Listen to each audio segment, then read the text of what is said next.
What a great show we have for you guys tonight, as for the first time ever, longtime listener and patron of the show, Uncle Chris, will be joining me here in the co-host chair to talk about all the big things that happened this week in WWE, as well as what got him into wrestling, some of his favorite memories, and yes, if you've read the description of this show, he presents my own personal hell at the end of the program. So you're not going to want to miss this one. Let's get everything started right after this. This is WWE superstar Drew McIntyre, and you're listening to the WWE Podcast.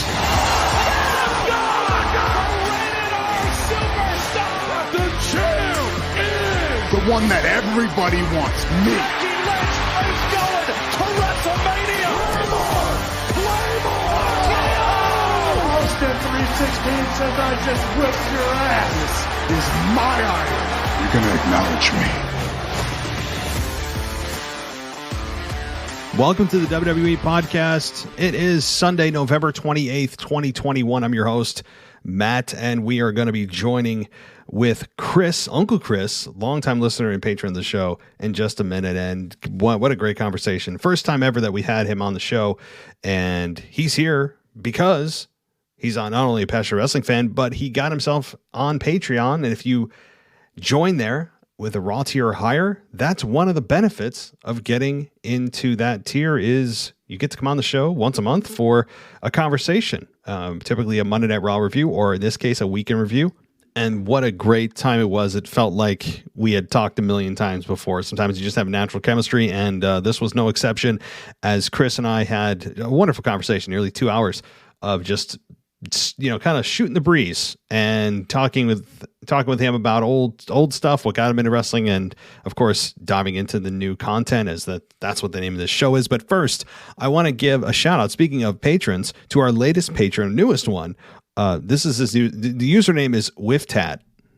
So I'm assuming that's not your first name, but that's the username we have is Wiftat. So Wiftat, if that's your real name, welcome. If not, then let me know what your name is, and we'll give you a proper shout out. But thank you so much for your patronage of the show. And hey, guys, listen, it's the holiday season. You know what that means? More ads, right? Like, why are you still listening to these ads? If you want to get rid of the ads you heard at the beginning of the show and you'll hear throughout the show, join Patreon, because for $1, you can erase all the ads, all of them gone. For every show we do, we pump out like 9 shows a week. So I think you're going to get your money's worth for $1. Of course, you can go higher in tiers and get other benefits, but why not just join Patreon? If I were you guys, I would. And I'm not just saying that, right? Like, I have joined Patreon for other wrestling podcasts, not only because I want to support them, but I want to get rid of the ads. It's so much easier. So with more holidays coming up, more holiday ads coming up, I wanted to give you a bit of a warning here as we move forward, or at least a heads up, not really a warning. So, all right, with that out of the way, one last thing, and then we're going to jump right into Chris and myself for a 2-hour conversation in wrestling. I recently downloaded this app. It's called Wisdom. I don't know if you guys have heard of it. The Wisdom app is such an amazing application. I've never heard of it until I was just kind of browsing things one day, and other people had recommended it to me. Wisdom is such an amazing app because it allows you to connect with other creators, other people that you can pick their brain, right? Other people that have been successful, have maybe done what you're looking to do, and just listen to them. You can listen to them in most cases for free. Their talks, as they call them, are actually going to be archived, so you can listen to them on demand. And why am I telling you about this app called Wisdom? Well, because I'm going to be going live on Wisdom. It's an app that not only archives your talks, but also you can go live and interact with your listeners. So what I'm going to be doing is going live on Wisdom. Everybody download Wisdom if you want to join me here. And on Tuesday night, that's November 30th, Tuesday night, at 8:30 p.m. Eastern Standard Time. So that's Tuesday, November 30th at 8:30 Eastern Standard Time. I'm going to be going live, not for too long, but I want to be able to just connect with you guys and let you know how I was able to make this a successful show. We're nowhere near where we want to be, but we're certainly well on our way. And I want to be able to share that wisdom with you guys, pun intended, I guess. But because I think there's a lot of people out there that maybe want to start their own podcast or start their own business. And I want to be able to give you some insight, give you a leg up, so to speak, give you more of an advantage than you otherwise would have had. And I wish I had something like this when I started out, because I stumbled so much and I did so many things wrong. I want to share that with you guys. So whether you're looking to start a wrestling podcast or not, join me on Wisdom. Just search out the Wisdom app, and I'll be posting this link, the link that you can directly join on social media. So it's going to be on my Twitter feed. It's going to be on Instagram. So check us out there at wrestling_audio on Twitter, or at WWE_podcast on our Instagram page. That'll be going out in the next day or so. So stay tuned for that. If you're interested in joining us, I'd love to be able to have you there. And it's really only for your benefit. I want to be able to share that with you. So, all right. That said, guys, let's move into our week in review with co-host, first time ever co-host, Uncle Chris, joining us from Patreon. Everybody, thanks so much for listening. As always, give us a 5-star rating and review on Apple Podcasts, and I'll talk to you next time. Okay, everybody, welcome to the WWE Podcast. Tonight, I've got somebody new with me tonight. It's somebody that you've never heard, maybe ever. And correct me if I'm wrong there, Chris, but this is Chris from Patreon, one of our most loyal listeners to the show and one of the biggest supporters of the show. And we've been trying to figure out a time, because Chris right now is in Switzerland. Chris is not in the Eastern Standard Time that I'm in the United States. So let's, everybody, give Chris a round of applause, a standing ovation, because right now it is 9 o'clock at night for me. It is 3 a.m. where he is in Switzerland. So Chris, thank you for being here. It's much appreciated. I'm really glad we were able to finally find a time to do this. Hey man, hello from Switzerland, and yes, I'm here and have to wake up again, but hey, I do this for your show. I love your show, and hey, so I'm here and kill myself now, but hey, why not? No, I told him, guys, just out of mercy, after the show, go back to sleep. Just go back to sleep. You deserve it. We'll try not to keep you too long. But before we get into the specifics of this week in WWE, everything that happened, some of the big events, Brock Lesnar's imminent return, all those things, I do want to ask you, how did you get into wrestling? Well, it was a little story. Okay, in 1993, I did live in the United States because my dad was in the U.S. Army. He's a Gulf veteran from the first Gulf War. And we did live in Georgia, in Hinesville, Georgia, and in St. Petersburg, Florida sometimes. And we traveled over there. And I don't know if you remember the where you can punch in. It's sand at the bottom, and you have to blow it up in like a figure. It was from Jake the Snake Roberts. And you can punch it. And it goes always up and down, up and down. Yep. But my first match I've ever saw was a tape, but it was Macho Man Randy Savage versus Hulk Hogan with the very famous handshake at the end after Hulk Hogan rescued the Macho Man Randy Savage, I guess. It felt like good versus evil can also be good, go together to be much stronger and go for the good because they see how bad the bad is. Mm-hmm. So it feels like that. I was 7 years old at that time, but really, wrestling was, I would guess, let's say 1998, really, to watch it. I was always a fan before, but not a real constant watching wrestling fan, because my favorite sport at that time was hockey, ice hockey, and soccer, of course, and today I lost my favorite, my passion for soccer or something, because in Germany or Switzerland it's pretty famous. I guess in the United States not so much. I don't know, but it's coming a little bit, right?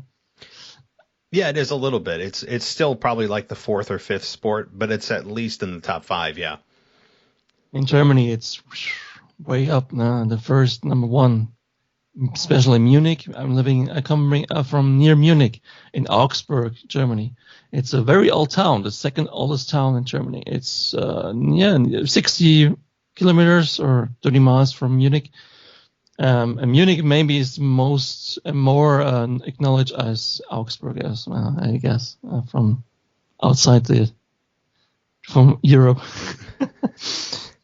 And wrestling was always to me to just go in another world. That was really cool to me. And I did watch a wrestling live event in Munich from SmackDown. I remember it was still it was a match at the final between Eddie Guerrero and JBL, and Booker T was interfered for JBL at that time. And who had rescued Eddie Guerrero?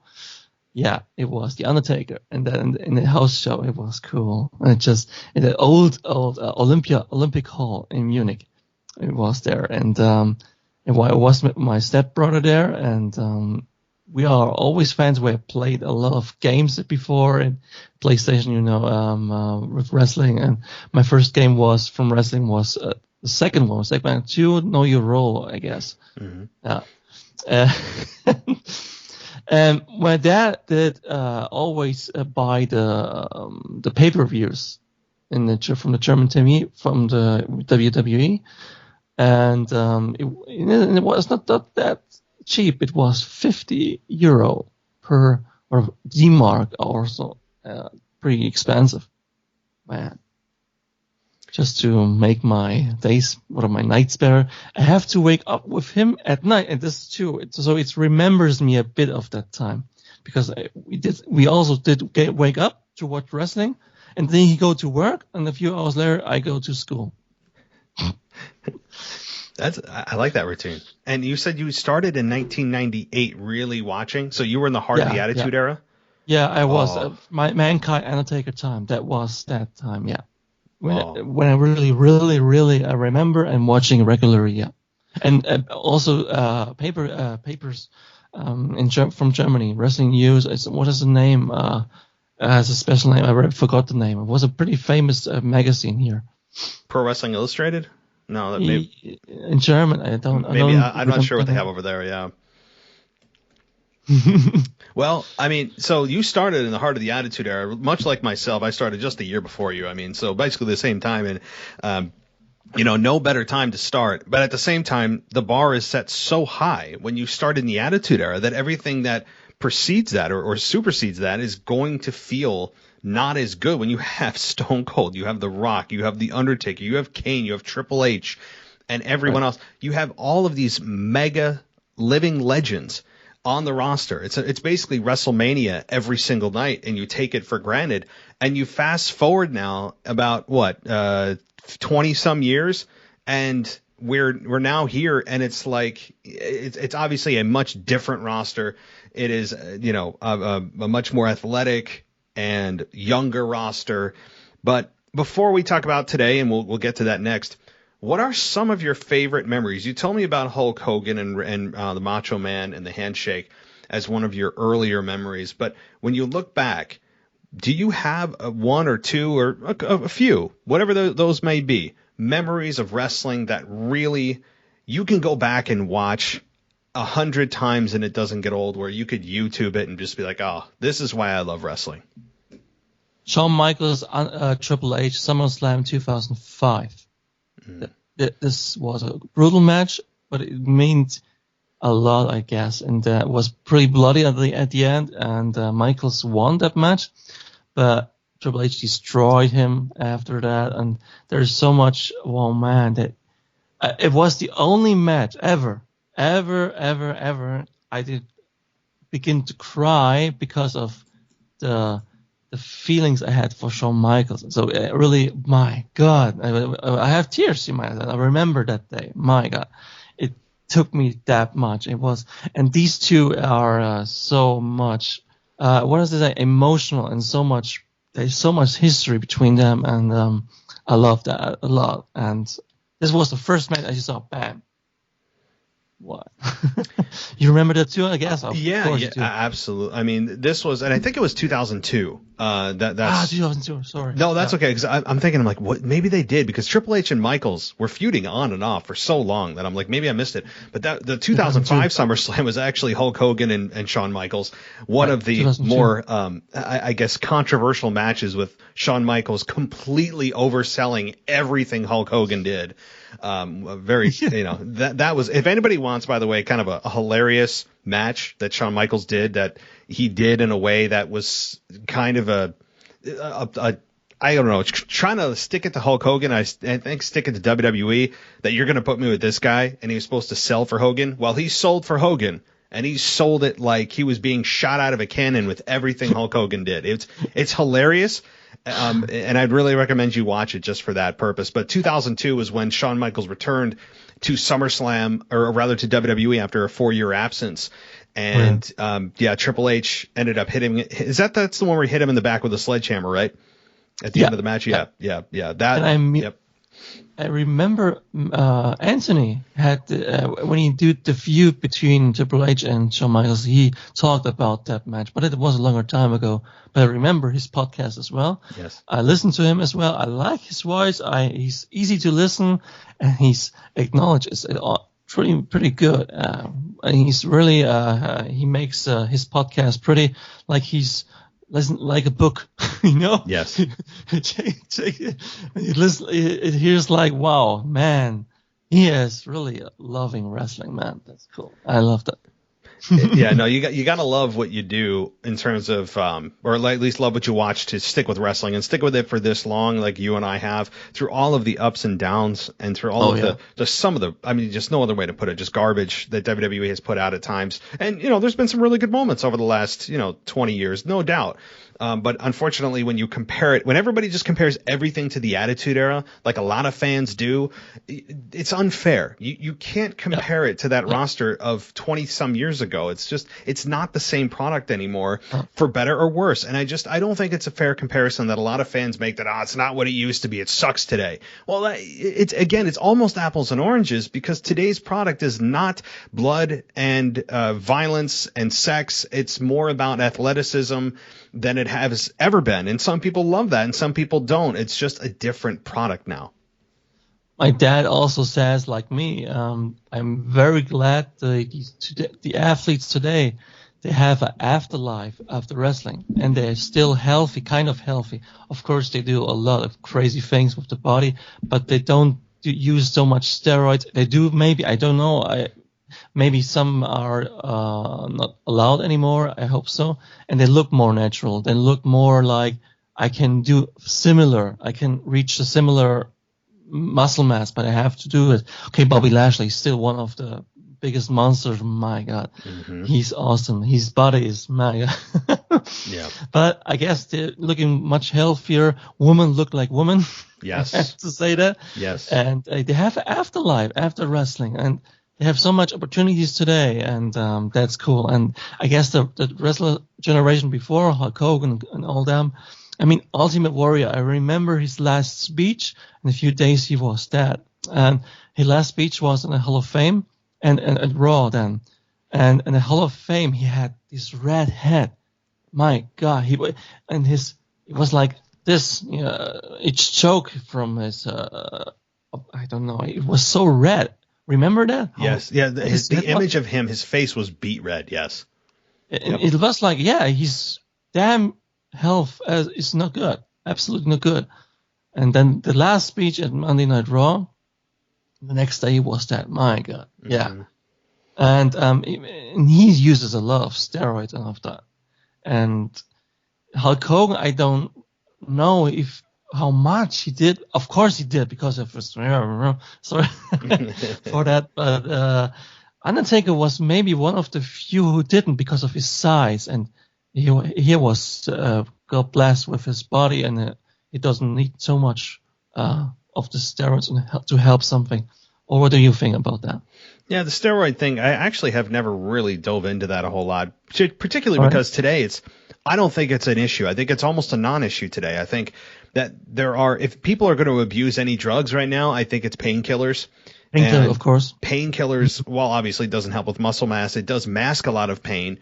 And unfortunately, I think it causes additional damage, not just to your heart and your liver, but to mask the pain that your body is telling you to repair. So if you have, let's say, a torn shoulder, but you're taking a massive amount of painkillers for it, and you don't feel the pain anymore, well, that doesn't mean the injury's fixed. It just means that you don't feel it getting worse. So, I mean, I think if you're going to talk about any drugs today, it's probably painkillers is the most abused. But as far as the steroids go, I mean, you probably got your oddball here and there, but the wellness policy will take care of that and weed out a lot of people who are attempting that. But certainly back in the 80s, I mean, it was the wild, wild west. I mean, there were, Vince McMahon, there was no wellness policy. Vince McMahon himself, more than likely, probably, I mean, let's be honest. So, I think it's a non-issue today, but I think it definitely ran wild in the 80s, lingered into the 90s, even probably into the Attitude Era before WWE implemented their wellness policy, and the steroid epidemic essentially became the forefront talking point about wrestlers' deaths. I mean, anytime you see it on the news, they'd always insinuate and people would automatically associate a wrestler's death with, it's steroids, it's steroids, it's steroids, it's steroids, and it's really unfortunate that that's what everyone jumps to. Even today you still hear that stereotype is hung on. Especially Eddie Guerrero was a pretty famous death of painkillers. He's dying while cleaning his teeth in the hotel room. Yep. And Chris Benoit, of course, because Chris Benoit did use this to maybe has a brain. His brain was like an old man's brain, right? Because of all the chair shots. I'm so happy that chair shots are not on the head anymore. Of course, you can do it safely today from at the front and maybe with a little hand over there and make a good what is it called, a blood chop or a blade chop, of the chair. You can do that pretty good, but backhead is cool, very cool. It's not doing anymore. It's shit. Backhead is horrible. Yeah, and if you're a wrestler or not, this is stupid. Yeah. And I'm glad, and I'm glad that they have decided to just do away with them, as long as if they were being unsafe about it and they weren't chairs that were worked. And today's, you don't see it today. I mean, you see it a little bit in AEW. And you see it mainly being used on the back or on the legs or on the arms, anywhere but the head. And I mean, I'm all for chair shots if there was a way to make it safe. If there was a way to somehow have a chair that even if you hit somebody, clocked them right in the head, that it wouldn't cause any kind of concussion at all, and it was somehow safe, I would advocate for it. I do miss chair shots to the head. If they're safe, that's the catch. I don't want people to think I'm advocating for concussions and I don't care about wrestler safety.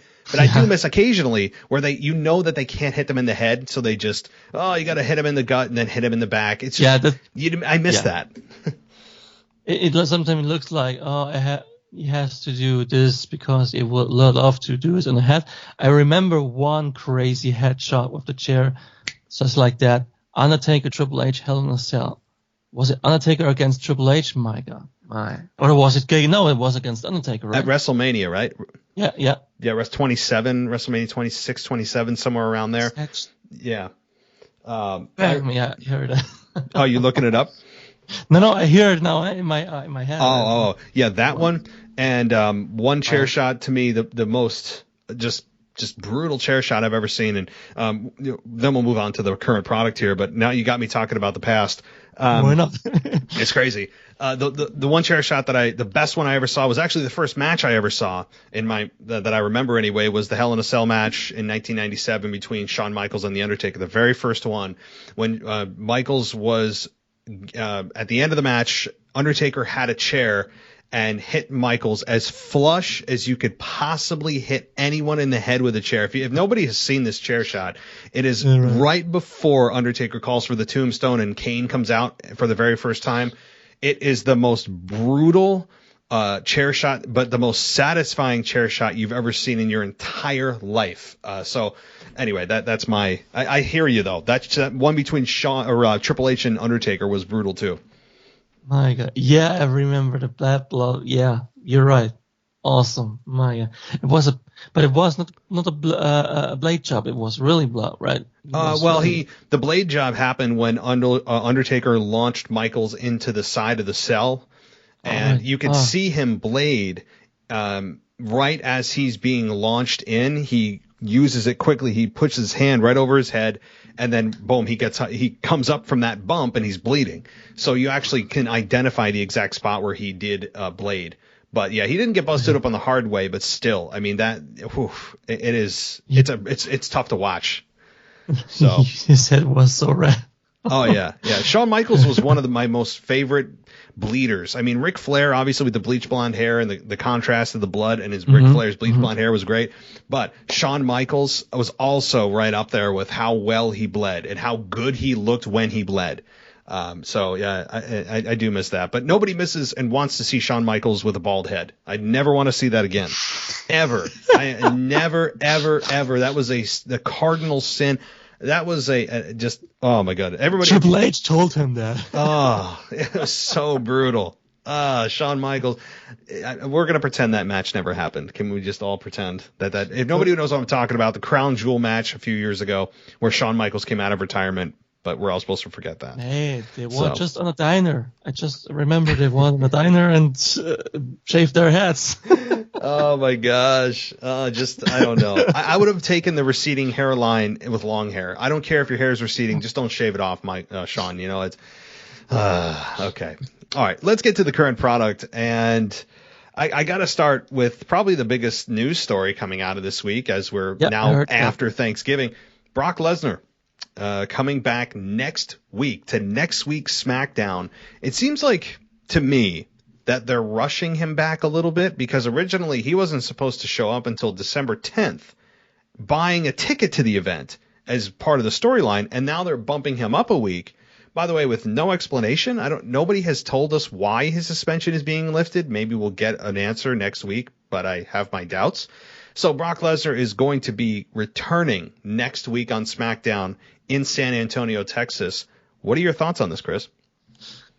Brock Lesnar, my God, he's still here. He still does a good job. He still makes impact. He still makes pretty good stories. He's always in a good story, not just because he's in the main event, because he still is that main event. He has still this charisma. My God, he's a beast. Of course he is. And he's all right to call it like that. The story with him, and maybe it's Roman Reigns again, I don't know what I should think about that, because Roman Reigns said something in the last promo. You remember that? Maybe in SmackDown, he said also, I may be gone sooner than later. Yes. And then I remember, he's have also all these issues with his was it blood cancer or something like that, leukemia, right? Yes, leukemia. Yep. And I know if he wants to make good money, he has to maybe go really also to Hollywood, maybe be a part-timer like that. He comes like that because he changed maybe also his mind about that. But back to Brock Lesnar, I love that guy. He don't like people. I know that. I read something about in Germany as well. Every time, he lives on his farm. He's just for himself and his wife and kids. And the rest kiss my ass on. Sorry. But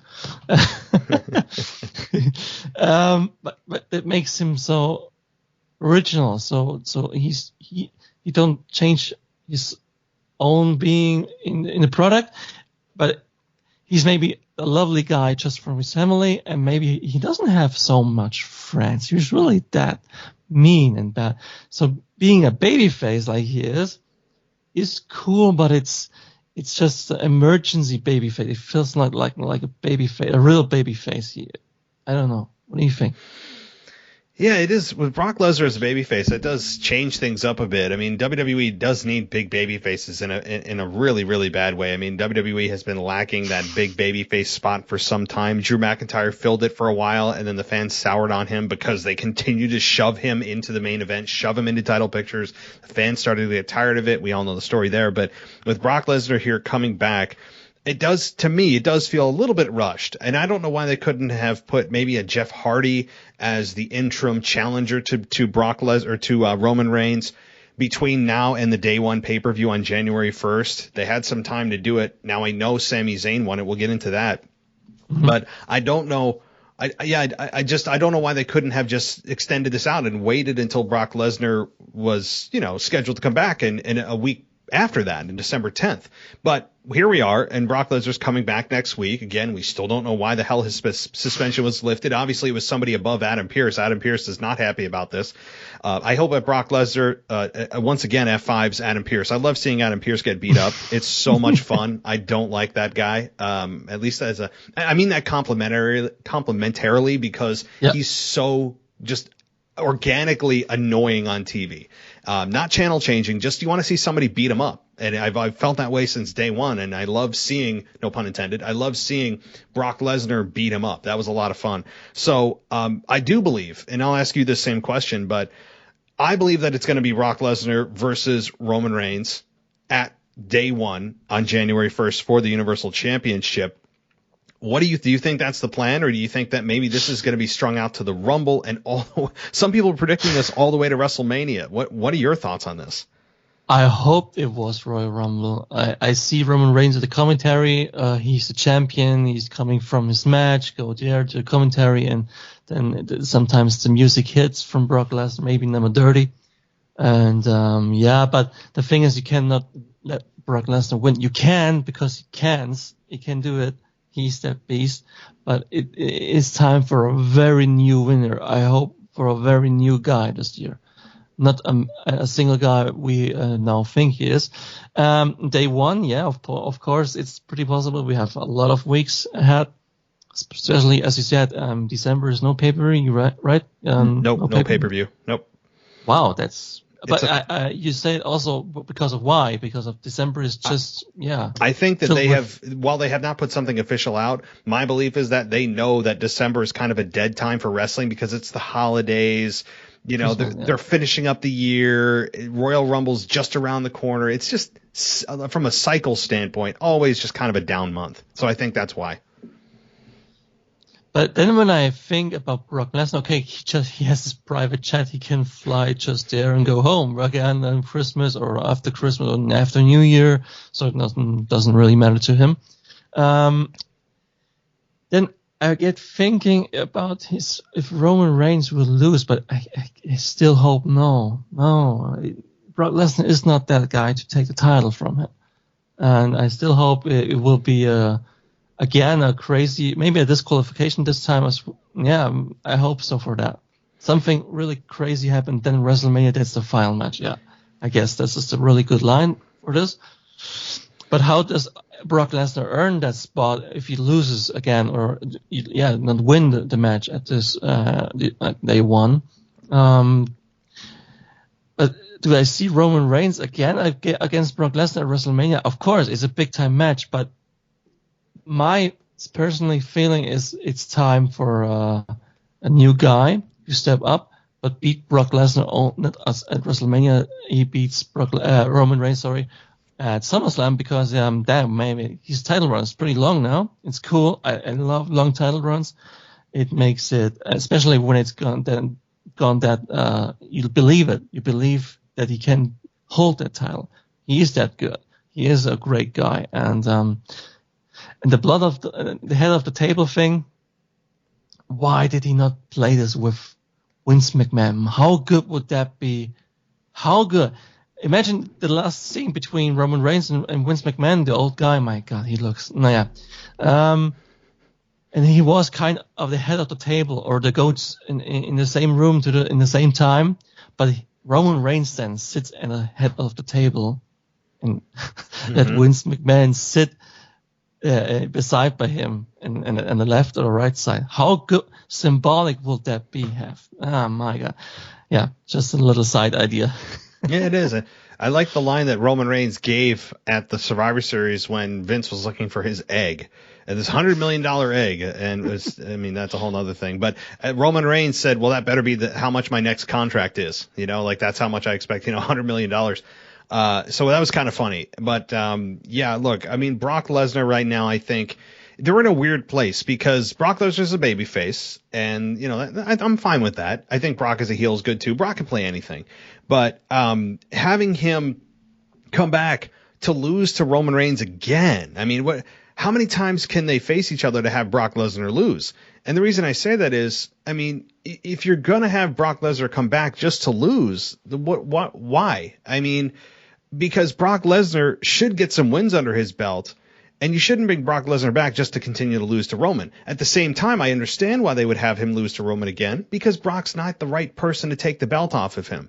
He's not the future of the company. He's a mega star that's here once every few months, and he makes a boatload of money, and good for him. But I see where there's the conflict of interest, because you don't want Brock to lose continuously upon his return, but you don't want him to beat Roman Reigns. He's not the right guy to do it, I don't believe. I mean, they could. I guess they could, but I think personally that Drew McIntyre not being in that battle royal this week, that was the start of something where he's still going to start focusing on the Universal Championship. He was screwed out of that battle royal. He was not listed on that that list that was put outside essentially the teacher's door with everybody's grades on it. That's what it felt like.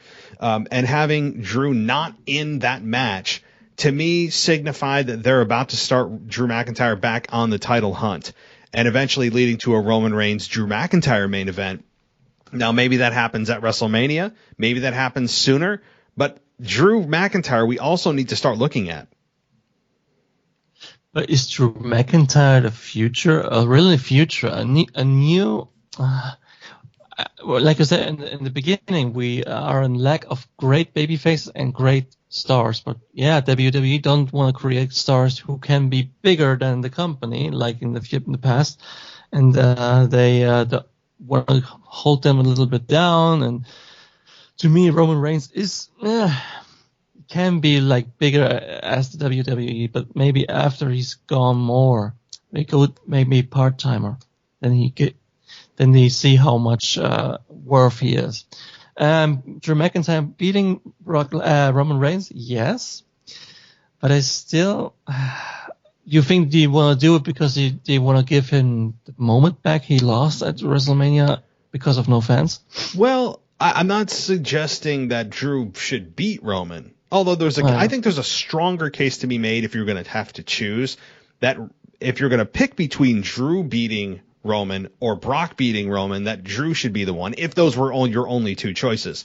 But what my suggestion is just not that Drew is going to beat Roman or that he should, but rather that's where they're going to go. Like, that's going to be a main event in the next few months, if not all the way to WrestleMania. That was my point, is they're going to get to that match, not that Drew is going to win when they get there.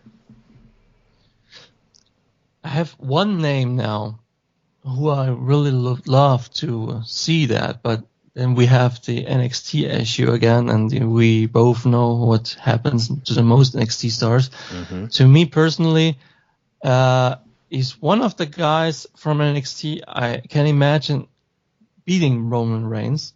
I don't know why, but Johnny Gargano. Johnny Gargano is a wrestler. He's Johnny Wrestling, of course he is. And I love his promos against Tommaso Ciampa in his past. And that storyline was so intense. So it shows me how good he can play that role. But they already ruined him with the little call-up they did with him, Tommaso Ciampa, and some others who are at the shows in a few weeks. You remember that time? Where they still have been on the main show. Yeah, I was. Since then, I was maybe not more than, and he's not like the main roster as well, I guess, like the most NXT stars, because of afraid, of course. And now, after that, they know from the NXT you're not guaranteed to be a star at the main roster. You get all the releases, who makes no sense. Then you say you have a 100 million egg. Why can you not take the money from that and you reinstate all the people in? Yeah, really. Yeah. You've got like 20 people's potential salary sitting on your desk, and you're more worried about it just sitting there in a case, right? Yeah, that's true. Especially just in a little glass, 100 million, just in a little. But glass. At the same time, like, if I'm Vince McMahon, I mean, I don't care who you are. $100 million is a lot of money. Why is it not guarded by like laser beams and, in a vault somewhere? Why are you just kind of lackadaisically sticking it on your desk? with a plastic case that anybody could lift off. If it's that worth that much, what are we doing? I mean, like, yeah, it was a little bit ridiculous. And ultimately it led to what, Austin Theory being the culprit. And there was like the payoff was bad. And I believe, and I said this on my Raw review, that this had to be a contingency plan. This couldn't have been what they originally intended. I thought it was leading to The Rock. If it led to The Rock, I was cool with it, as silly as it was, but it led to Austin Theory. What did you think about that? I pretty much liked Austin Theory as I saw him, and he's played that role, but he's the wrong guy for this right now. That's absolutely right. He's not that status. He's like, they're coming from out of nowhere all the time. And they're not patient enough to build somebody like that who, hey, he really is a guy who can just walk in and take the act. Why not? He has that character. He's just the stand. But Austin Theory doesn't have it. But Sami Zayn did a good job for him as well. Sell him pretty good in that moment. But Vince McMahon was like what's it called in demand? Age demand in the brain, yeah, what's it called? Yeah, my God, he's so slow and I'm really shocked because of how he looked and how he has so much makeup on. Oh, Vince, yeah, Vince. Yeah, God. he looks like a walking corpse. I mean, my God, yeah, he looks like the person that after, like, you say your grandfather, my grandfather, whoever's grandfather's in a casket right at a wake, and you're looking at them and you're like, oh, they look so nice because they put a whole bunch of makeup on them.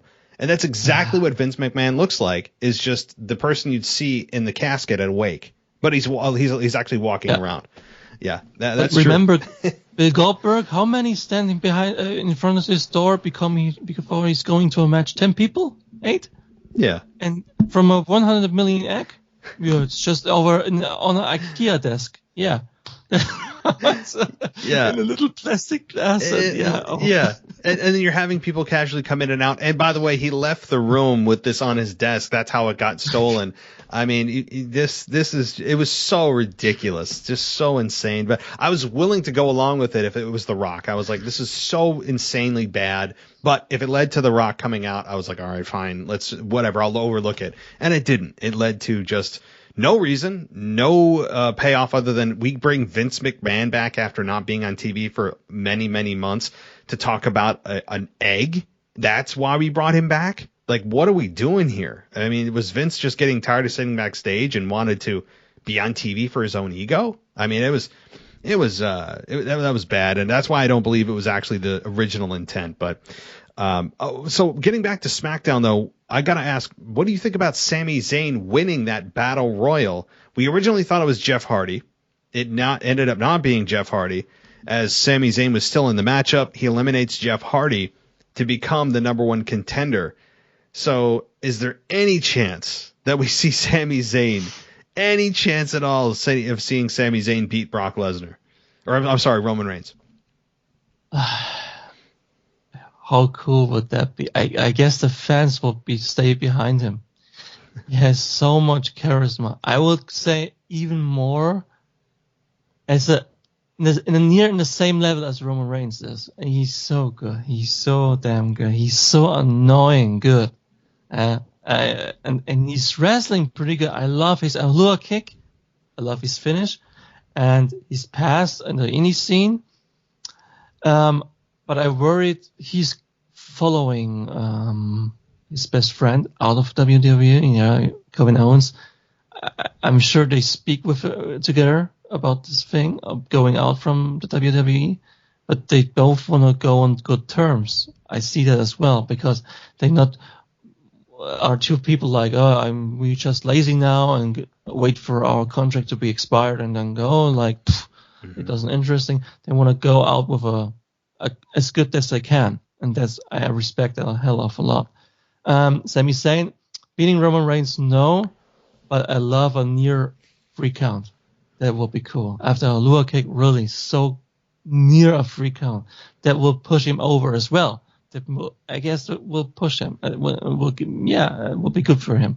A near win against Roman Reigns will help him maybe, and turn him back to babyface until next year summer, because he's a born babyface. He's a great heel, but he can also he can talk a heel to death. He's so good.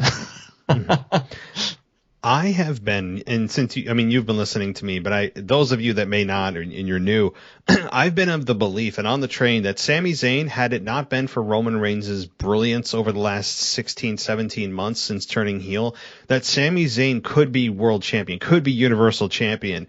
Say Roman Reigns didn't come back, or he was still his awful babyface character. I believe that Sami Zayn could have easily slipped into the world title slot, because he is that good, but I know a lot of people don't give him credit. He hasn't got a whole lot of victories until now. But now that I'm thinking about it, the way you're laying this out for me, here's what I think now is going to happen. The way that Kayla Braxton got the message, and again, who knows who she was talking to or where she got the info from on her earpiece, saying, we have breaking news, Brock Lesnar is going to be here next week, and overshadowing and taking the thunder away from Sami Zayn right during his interview, I think is also going to lead to next week, where Brock Lesnar faces Sami Zayn, maybe next week or even at day one. It could go out that far. And whoever wins that match will face Roman Reigns at Royal Rumble. So I think that's going to be the setup where Sami doesn't actually get a one-on-one match. He continues the conspiracy against him, with Brock coming back, taking away his number one contendership, and then ultimately facing Roman Reigns, because I don't think anybody's interested, at least nobody from the general population perspective, of seeing a heel versus a heel. Most people don't really care to see it. I'd like to see it, but I don't think that Vince thinks that people would want to see it, because it is heel versus heel. So Sami versus Roman doesn't exactly put butts in seats. Like, I don't think many people are interested in that from just on paper. I'd still love to see it, but I think that's how it happens. Brock is going to step on Sami Zayn, easily beat him in whatever matchup they have, taking the number one contendership from him. That's what I'm afraid as well. Why always the squash things? Why can it not be a really cool match between Sami Zayn and Brock Lesnar? Why has it be a squash? Why? I know.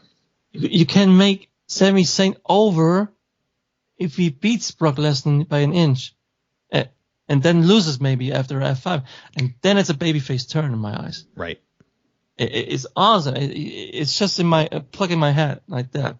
He's going to a Lua kick, and wow, and Brock Lesnar nearly kicked out, and no one thought it will be that good match, and it going for 20 minutes. My God, and that will be surprising, and WWE need to surprise his people more, and because if it goes to Brock Lesnar versus Sami Zayn, everyone think it will be a squash, and then after a few minutes it's over.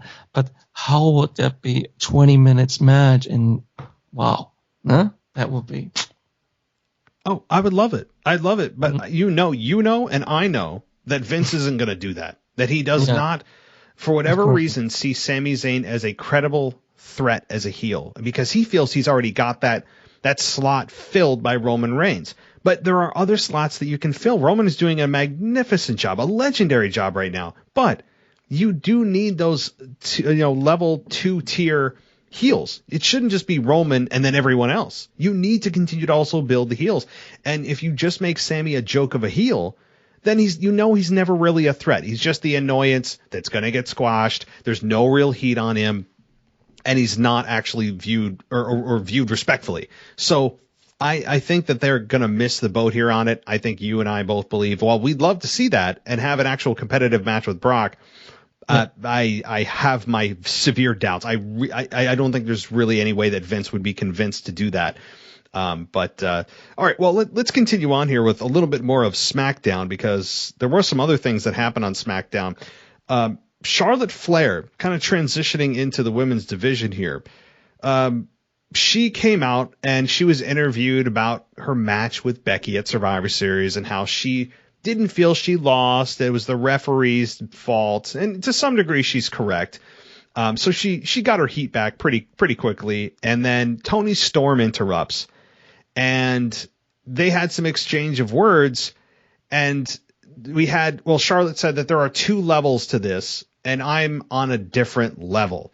And Charlotte tried to attack Toni Storm, and Toni Storm threw her to the outside of the ring and then tried to proceed to continue to beat down Charlotte. But Charlotte ends up getting a pie of some sort from the Thanksgiving leftover table and hitting Toni Storm in the face. Toni Storm looked like, she was humiliated in front of the class and just kind of stands there. And then not just once, but she gets hit in the face with a pie twice and doesn't retaliate. She just stands there humiliated. Mm-hmm. And I'm like, what? How old are you? Are you 12? Is this like your 12th birthday party and you just embarrassed yourself in front of your friends and you don't know what to do? Like, what? Why is Toni Storm just standing there like a child? Attack her. Why? I mean, I don't know. I'm glad that they're making Toni Storm relevant and anything with Charlotte Flair is going to elevate Toni Storm. I appreciate that. But I don't like the way that they booked Toni Storm to look like a 12-year-old child who, got scalded in front of the class. That I did not like. Absolutely. Toni Storm did a great job at WWE NXT UK, right? Is it? Yeah, I thought so right there. Because I have the network, the originally network, not at the Peacock now. Oh, yeah, yes. You still have the network, right? From the US. You still have the network, right? You don't have Peacock. Right, yeah. Oh, you're so lucky. You are so lucky. I am, yeah. I heard that a lot. Toni Storm is an awesome babyface in my eyes, but this first presentation of confrontation between them, she was the total loser in that moment. Especially, she, like I said, she did nothing. She just stayed there and like she's tasting the pie in her face. Yeah. That would be cool. That would be a cool moment if they see her and she would just use her finger to taste the pie and have a vicious face, a vicious look. Right. Like it will be enough, but just like this, like okay, yeah, smash her with cake and go on. Right. She's doing nothing. She's just there, and who cares? Yeah. And I really hope they don't feed her to Charlotte Flair. But Charlotte Flair losing the title, like, yes, at WrestleMania, of course, not before WrestleMania. I hope really much because you have to make that impact again, a little bit more impact. If she loses now at day one, because it will be Charlotte Flair against Toni Storm, of course. I still see maybe a triple threat, but I will wish Layla. Was it not Layla? What's the name? Aaliyah. Aaliyah. Yep. Why make something a little issue? Maybe Toni Storm gets a little bit injured, and injured. You know what I mean? Not really injured. And Aaliyah steps in for her, so you have two new faces against Charlotte Flair. Toni Storm in the commentary, and Aaliyah faces Charlotte Flair. So you have two new faces against these awesome women of a wrestler, right? Absolutely awesome. She's so arrogant and so pretty as well. Wow. But she has a lot of arrogance in her face. She's just boom, spreading arrogance. It's cool. And she's an awesome heel. She's the best woman heel since a long time. Maybe one of the best of all time women. Because she's pretty over here in Germany and Switzerland. She's pretty over as that heel woman. And she's called here the best wrestler in the world, from the woman's perspective. Really? Yeah, she's called here. Absolutely. She's here number one. I heard I'm also here in a German podcast sometime. I just listened to them. Spotfight is the name of that. And they praise her a lot because she's makes so much good work on the mic and body language and promo style and how she sells her promos, what words she uses, and yeah, all of that. And their matches are always great.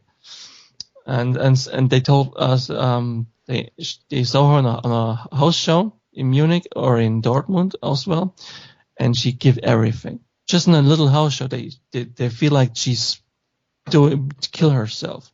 Just for a little house show, she make jumps and crazy stuff. So she is absolutely into wrestling, and she loves it a lot.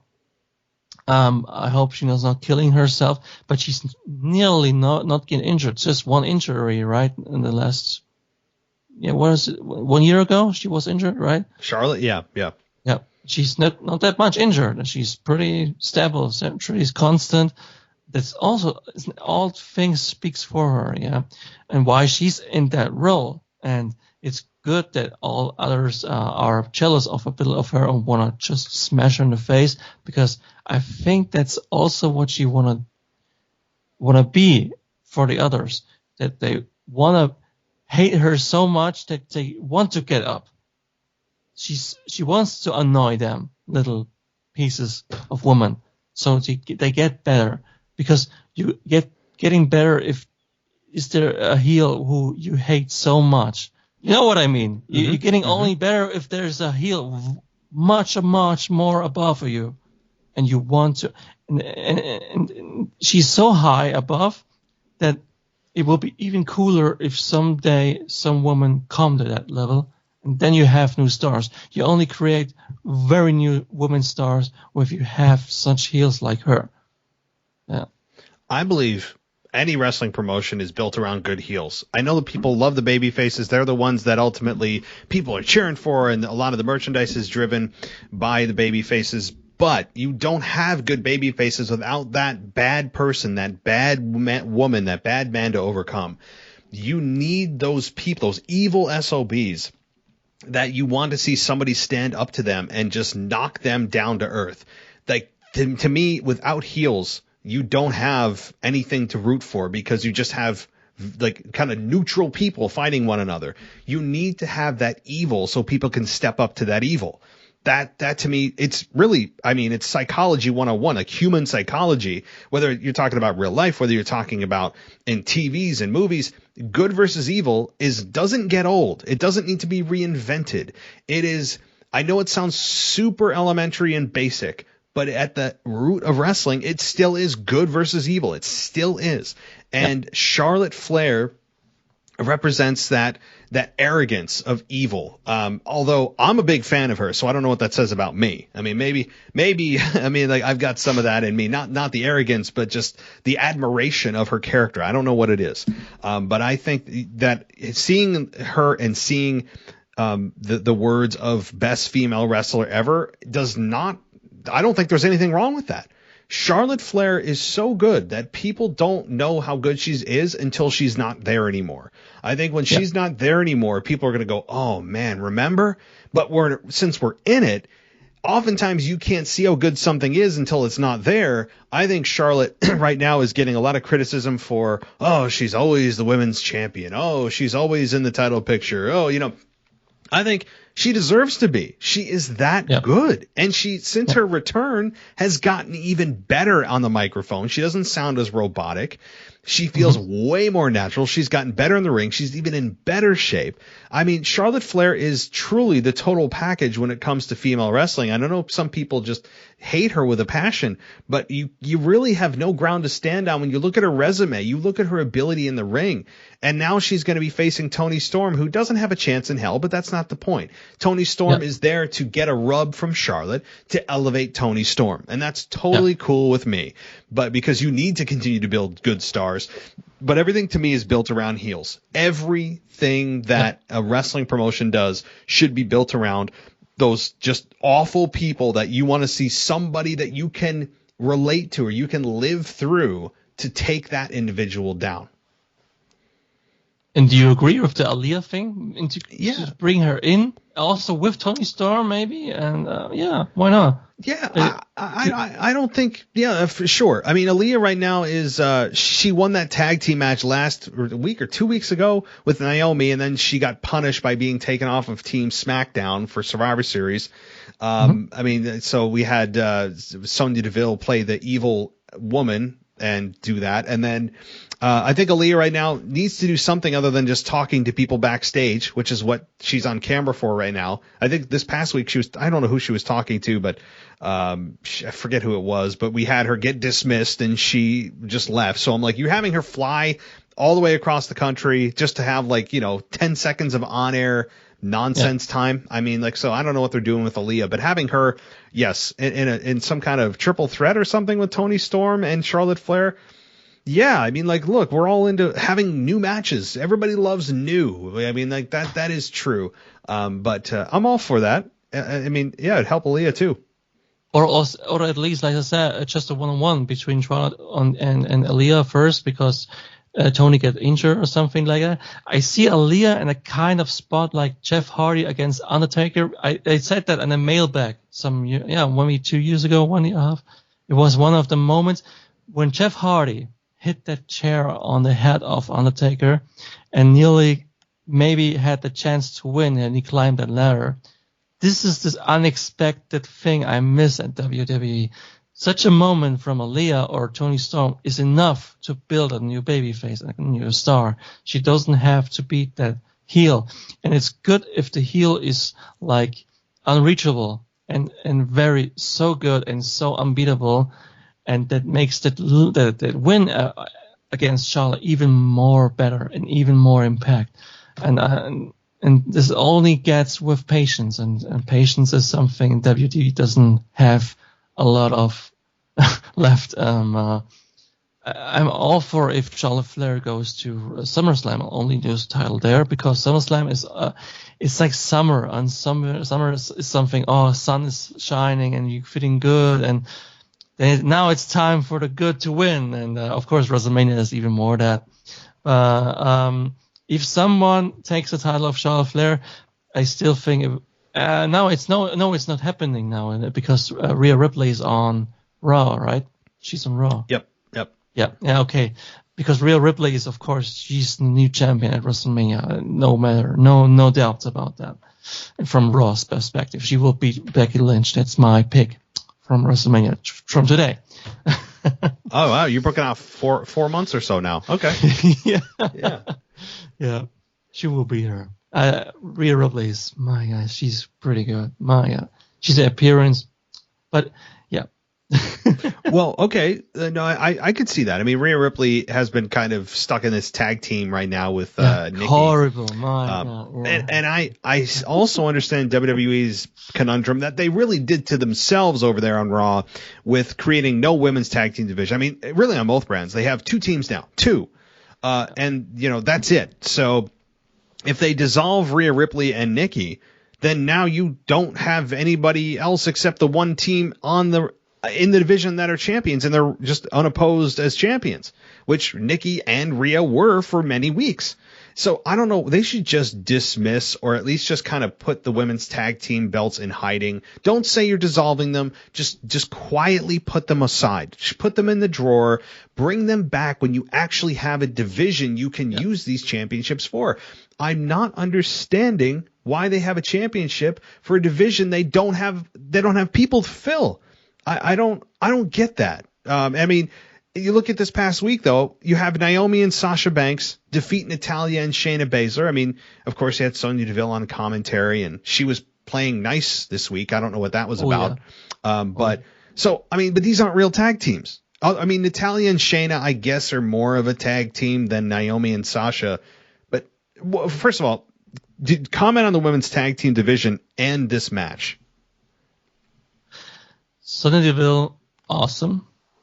Just awesome. And Sasha Banks, yeah, I felt like she's really tried to put Naomi over from, I guess she's not in that, she did not try to be the main spot there, and that was pretty cool from her as well, from the booking as well. But Naomi, she's not break out. I hope she's breaking out now. She's breaking out. She has that story with Sonya Deville, and Sonya Deville is also, she's very good in locals and at bringing it pretty serious what she's saying, and with that eyes and that voice, and pretty good. I like that as well. I know what you mean. You mean they'll talk between Sasha and Naomi, Sonya, right? Yes, that was. My God, good, very good stuff. Yeah, and she beat Sasha Banks at that point. Great. With just one word. What did she say? You remember what she said to Sasha Banks? It was. Naomi. She was trying to advocate for Naomi. about and she didn't give her an answer as to why she has a problem with Naomi. She said she didn't have a problem with Naomi, which was a whole bunch of nonsense. And then she put her in a match with this. How the whole match came about was Sasha Banks confronting Sonya Deville, and that's how this whole match came about. Was that backstage segment. I have an idea for the WWE Women's Tag Team titles. Bring back the Boogeyman and let him eat the belts instead of the worms. Yes. Anything. I mean, like, that would, yes. Oh, they're gone now. The Boogeyman eat them. The Boogeyman. It's very late at night. No, but it somehow still works. That's funny. Yeah, I mean, the Boogeyman. Yeah, that is hell yeah. Like can we start a petition on change.org or something? Yeah. Oh my gosh. It's the belts instead of worms. Mm-hmm. Yeah, that is true. And oh my, I still think about those worms. I'm like, how did he do that? I could have never done that. But yes. I mean, the women's tag team belts. What would you do with the women's tag team belts? Would you just kind of put them aside right now? Like, what would you do? Would you try to revive the women's tag team division, bring up more women from NXT or outside of NXT? What would you do? A free brand thing, one title. So just one tag team champions in free brands, SmackDown, Raw, and NXT.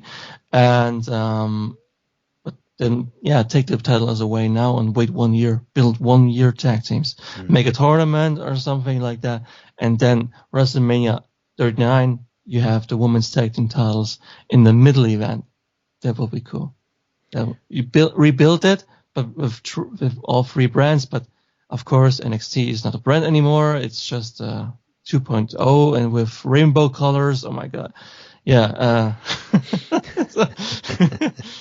And they have something in going with Indy Hartwell, right?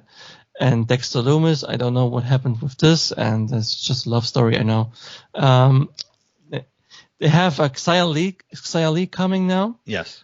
Xia Li is a very sympathetic woman. I saw so long time ago. I saw a video of her in a workout with Sheamus.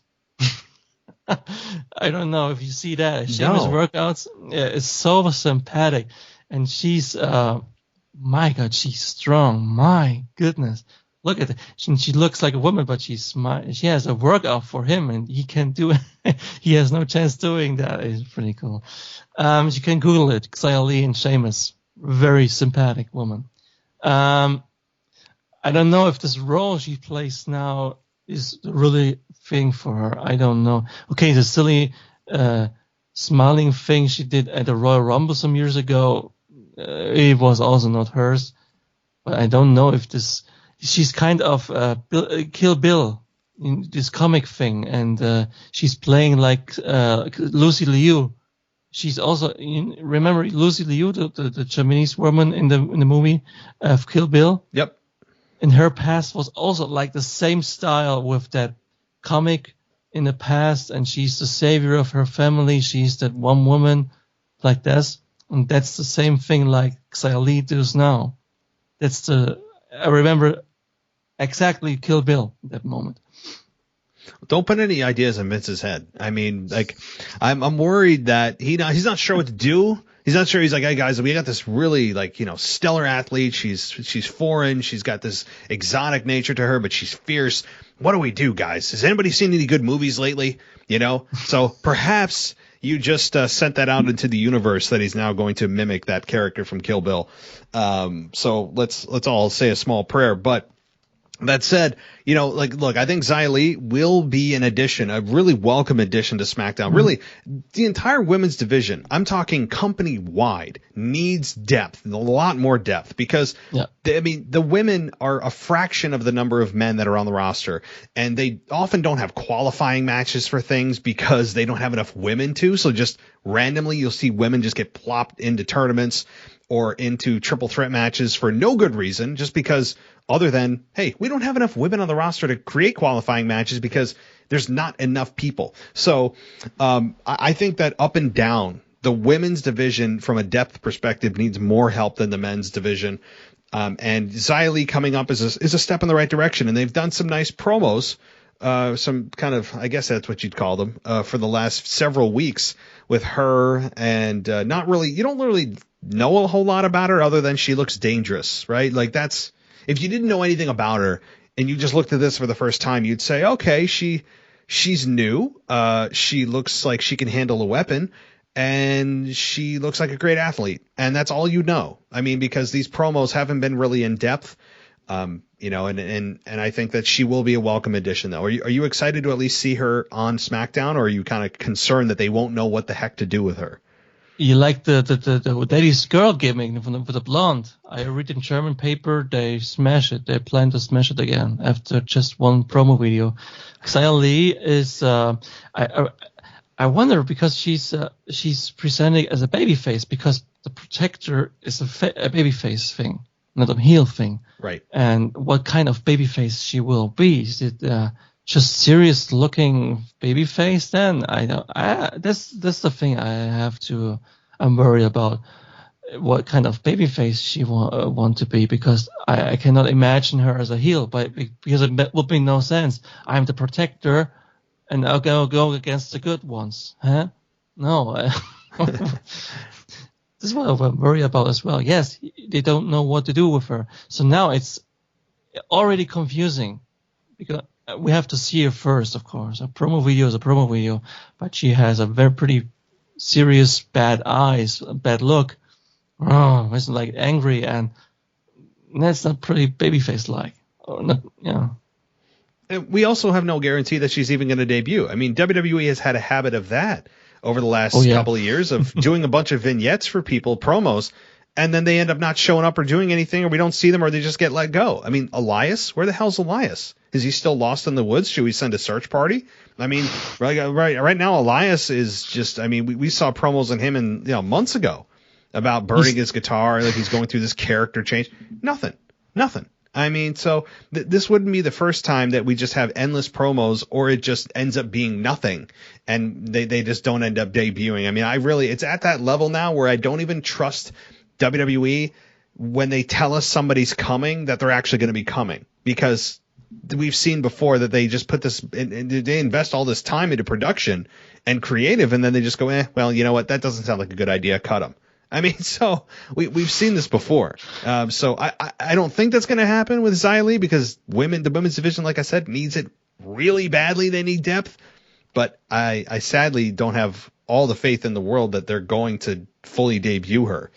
I'm concerned. All right. Well, I want to continue on here with SmackDown and then touch a little bit on Monday Night Raw. We had also on the show Jeff Hardy and Drew McIntyre defeat Madcap Moss and Happy Corbin via pinfall after Hardy hit Moss with a Swanton Bomb. I mean, this to me was a match that was just kind of, it was a feel-good match. Jeff Hardy's on a hell of a roll lately. McIntyre is starting to get his momentum back too. Madcap Moss and Corbin are just kind of these jokey, annoying heels that you're not going to pay money to see him get beat up, but it's fun to watch him get beat up because they're so just obnoxious. So there's that. But this was a feel-good match. What did you think about it? I love Jeff Hardy's character as well. His entrance music is still like, after his hits, you hear the people going in, and it's so, the crowd was so warm to him. As always, they appreciate him.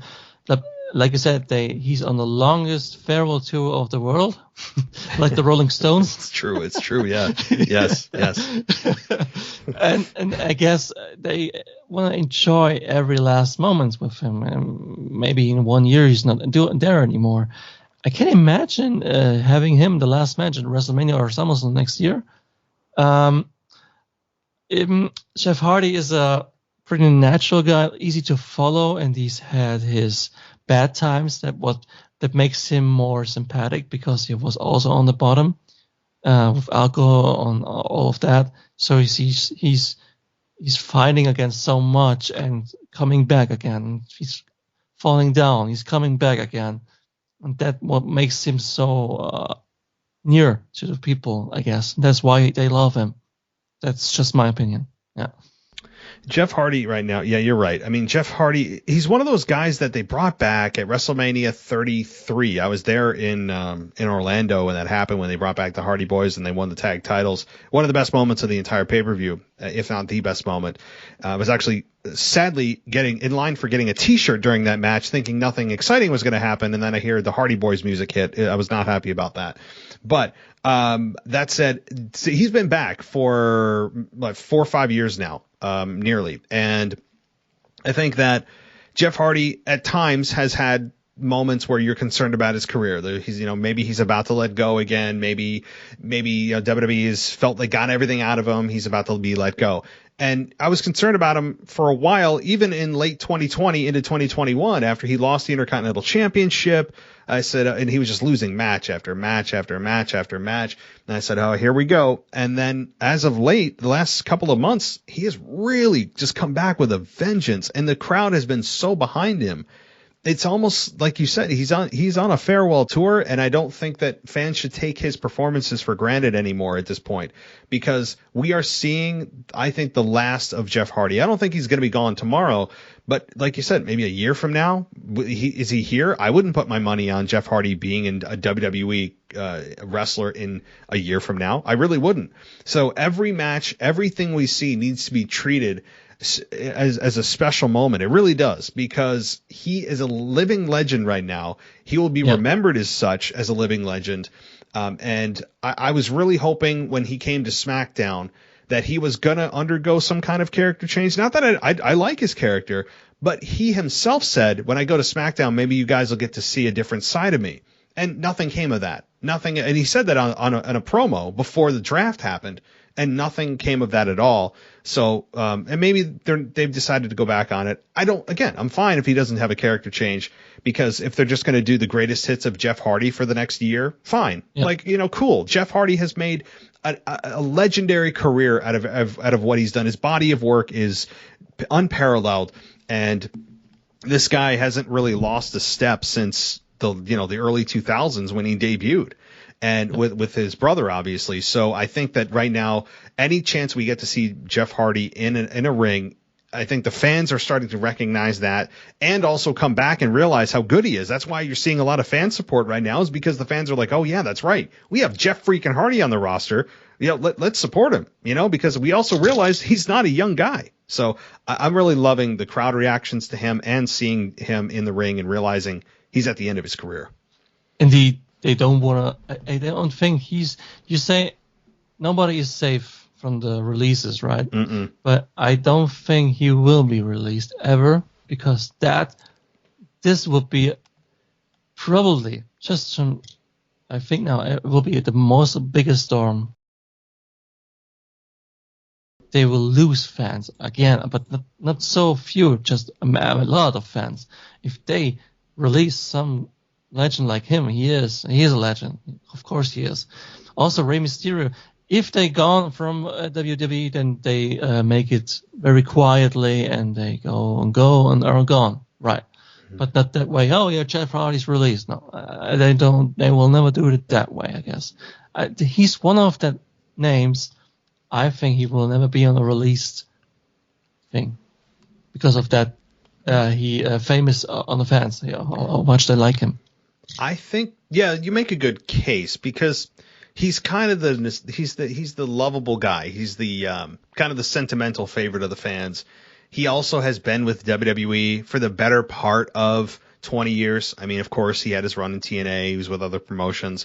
He wasn't straight with WWE. We all know that. We all know his drug issues, like you said. That's well documented. He even has, if anybody has caught this, I'm sure, he has a demon tattooed on his back, kind of like metaphorically talking about the demons he's had to overcome in his life. Alcohol, painkillers, that seems to be the biggest thing that he's had to overcome in his life. And you know what? Many people that aren't even wrestlers have to struggle with things like that. I think everybody in our life knows somebody, whether it's by extension or directly, somebody that has an issue with alcohol and or other drugs. I don't think there's a whole lot of people that just go, no, I don't know anybody that has no issues at all. I mean, like, most of us know somebody. So a lot of times that hits close to home. So I think that with that being part of it, his struggle, he's a real guy. He's he's not the best promo, but Jeff Hardy's never been a great promo. Like he's not a great promo. He can be a little awkward on the mic at times, but his in-ring work is amazing. He's got a great gimmick. His body of work is second to none. So you're right. I think he may be exempt from that potential release list because of not necessarily what he means to the company right now. Like they have a big storyline for Jeff Hardy that he's going to be the future of the company, but rather he's there because of what he's done in the past. He's there because of how much he's meant for the company and how much the fans love him, that it would be a really, really, really bad look for them to release Jeff Hardy, given all of that goodwill that they've built up with Jeff and the fans, how much they love him. So, yeah, you're right. I think that it's not impossible, but he's, I think, on that list of, like, do not touch. You know, you're right. I think you're right. And WWE, if you're listening, do a kind of similar documentary like The Undertaker with Jeff Hardy. It will work because he has so much to tell, like The Undertaker.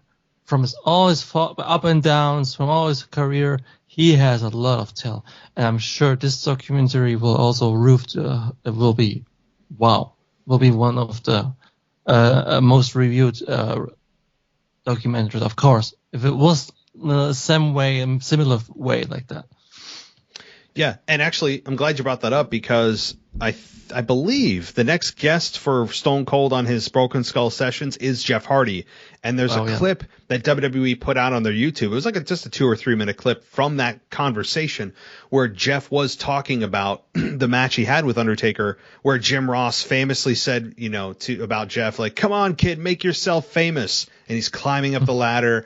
And he ends up obviously not winning that matchup, but Jeff talks about that match, and he talks about the release from WWE a year later. So that match happened, I believe, in 2002. He was released from WWE in 2003. So, Jeff talks about the potential, what ifs, and if I wasn't, if I did go to rehab, if I wasn't in denial, he talks about all that. So I would really encourage everybody, if they can. I don't know if it's actually available right now. Maybe they teased it and it's coming, or maybe it is already available. Is the that Broken Skull Sessions conversation between Stone Cold and Jeff Hardy? So, Go for it. Yeah, definitely. And let's move on here. Cesaro defeats Ridge Holland via pinfall. This is from a bridging pin, I guess. And this was Holland's in-ring debut on SmackDown. And which was kind of weird that Cesaro beat somebody that has an in-ring debut. Usually you're almost exempt. Like you are essentially guaranteed to win your debut match. Normally. The only other guy that I can think of that didn't, who was the one that just got released from NXT that lost to Jeff Hardy actually, is Karrion Kross. Karrion Kross lost his debut match on the main roster. And now we have Ridge Holland losing his in-ring debut on SmackDown to Cesaro. Maybe I'm not making too much of this, but what do you think about Cesaro beating Ridge Holland and, of course, the connection with Ridge Holland and Sheamus? Of course, I love Cesaro. But you make the right point. Of course, you're taking all the needed beginning impact who has a debut. You take it away. Make it a disqualification or a win, but never a loss. Yeah, absolutely. Ridge Holland is a pretty interesting guy, and he reminds me of the little, what's it called? The blonde guy from the Expendables, the big one. What is it called? Gunnar. What's it called? Something like that. I like him. I'm pretty talented, but I'm also afraid now that he lost against Cesaro, who's not that high level, what he should be, but he isn't now. If he loses to him, what does he do? No? And we have a lot of problems with building new people, and from the beginning, from the bottom, from the roots. They missed and they make so much mistakes in some such points, like you said, Karrion Kross. I think this is one of the reasons he got released, because they make that wrong booking, make him losing the first match, and then they feel, he lost his impact. Release him. Yeah. I just read in Germany they want to build Karrion Kross as he was still there, to make him, putting him down, losing his matches all the way, and then bring back his wife, who put him up and make him unbeatable. That was the original plan, as I reading the papers in Germany. I had no idea. So that actually was in a newspaper, like a wrestling news article? Yeah. Wow. And it's a pretty cool idea. They put him over, to bring him back from the bottom. He loses his matches. He's breaking down. He's hate himself. And then his wife is coming and build him up, so they build up two, one woman and one man. Make her strong because she has the power to bring a man from the bottom to the top. We'll have spoke for her as a woman as well. Mm-hmm. And you take her more serious, and also in the women's division, because, hey, damn, she's that woman who put this guy back to the top. She's powerful. Maybe not in the wrestling ring so much, but she has something. And then you have two new people. But know what they do? They release them. Well, not before they gave him a really cool mask to wear. I mean, they really put the icing on the cake there, making sure that Vince puts his thumbprint on this and makes sure that he fixes people that come from NXT, because everybody apparently is broken that comes from NXT. It's amazing. You could do a whole podcast on the whole NXT quote unquote call ups to the main roster. You really could do a whole show on analyzing everybody that's come up and talked about, their progress, whether or not it was a good move for them to come up.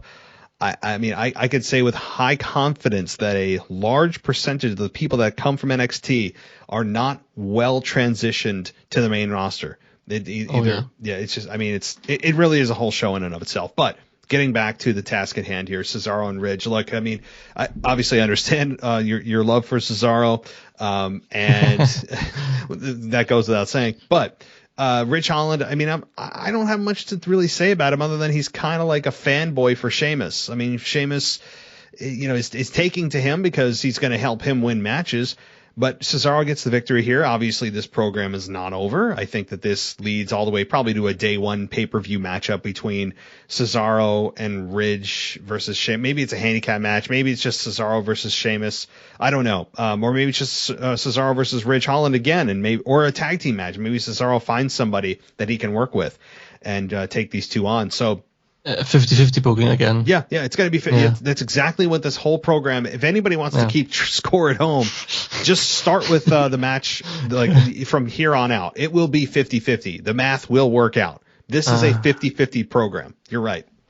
Oh no, man, please. We can see it coming. I mean, so, all right. Do you think just one thing? Yeah. I have one stable in mind. It was 2 years ago. And I'm sure it have been worked pretty well.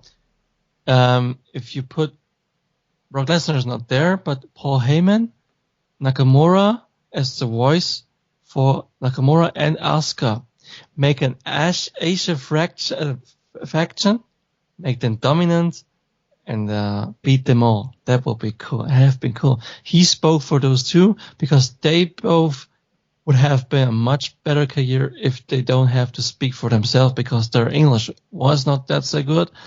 But Asuka probably does speak much better English as in the shows. That's pretty awkward. She's not that bad in English. And but in the shows, she has to, I guess. You're booked like that. What do you think about just a fantasy a little bit? Yeah, I know it's just put out of nowhere. Heyman as the voice for these two, because it will be cool. It will be much more serious taken.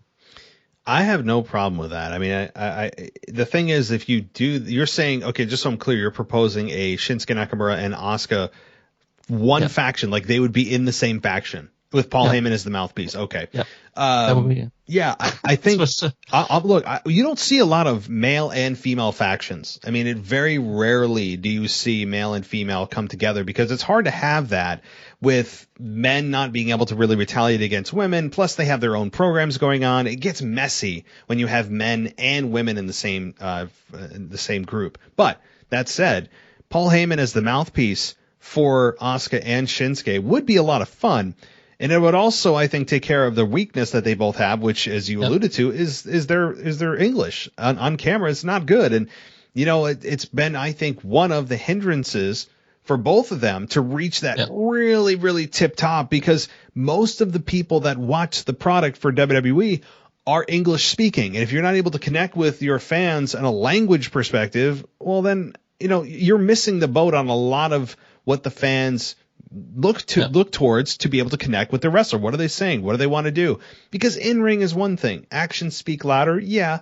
But it's not the only form of language. We do need to hear from you. And Paul Heyman obviously would be an excellent mouthpiece for them, and really an excellent mouthpiece for anybody. But do I see it happening? No, I don't. But that's a fun thought. Yeah. Because in ring they are awesome. But but like I said, the promo thing. If you don't have that, you're gone. You're sooner or later seeing Cesaro. He's one of the best wrestlers in the entire roster, but Vince McMahon does not see in promos what he can be, and that's it. You will never be reached at that level. But his magic as Roman Reigns was awesome as well. Well, don't forget Vince McMahon on the Stone Cold podcast like 4 or 5 years ago. It was on the WWE Network when Austin was first starting out with his podcast video on the network. Vince, I think was one of his first guests, and he asked Vince point blank, what is up with Cesaro? Why has he not connected with the fans? And don't forget, everybody in Switzerland needs to hear that. It's because he's Swiss. Don't forget that. I mean, talk about alienating a piece of your audience. I mean, what does being Swiss have anything to do with why he's not connecting? We have seen many foreigners come through here that have done just fine and connected with their audience. So that was just an awful response out of Vince McMahon. I know it was some number of years ago, but I'm sure you saw it, right? Oh, right. Yes, I did. And we support homosexuality. It was cool. Everyone has the right to. But Swiss, oh my God. What the hell does that have to do with anything?